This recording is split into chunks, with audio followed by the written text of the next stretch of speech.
চোখ দেখে ছেলেটি বুঝে ফেলে ব্যাংক ডাকাত আসলে তার নিজের বাবা। ভয়ে কাঁপতে কাঁপতে সে মায়ের জামার কোণা ধরে ইশারা করতেই মা তাকিয়ে এমন আতঙ্কিত হয় যে মাটিতেই বসে পড়ে।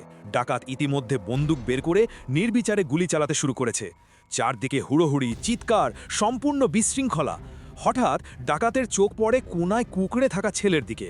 নিজের পরিচয় ফাঁস হয়ে যাবে ভেবে তাকে মেরে ফেলতে এগোয়, কিন্তু শেষ মুহূর্তে বাবার মন বলে যায় নিজের সন্তানকে কিভাবে মারি।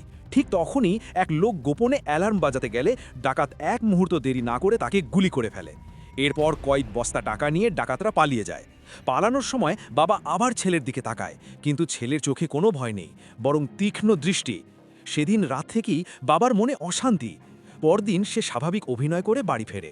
স্ত্রী ডাকাতির কথা তুললেও তাকে সন্দেহ করে না, কিন্তু ছেলের ঘরে ঢুকেই বাবার শরীর ঠান্ডা হয়ে যায়। ছেলে হুবহু তার ডাকাতের ছবি এঁকেছে একদম। বাবার চোখে তখন খুনের ঝিলিক। কিছুক্ষণ পর রান্নাঘর থেকে হঠাৎ ছেলের ঘর থেকে ভয়ঙ্কর চিৎকার শোনা যায়। মা দৌড়ে গিয়ে যা দেখে তাতে সে বাকরুদ্ধ হয়ে যায়।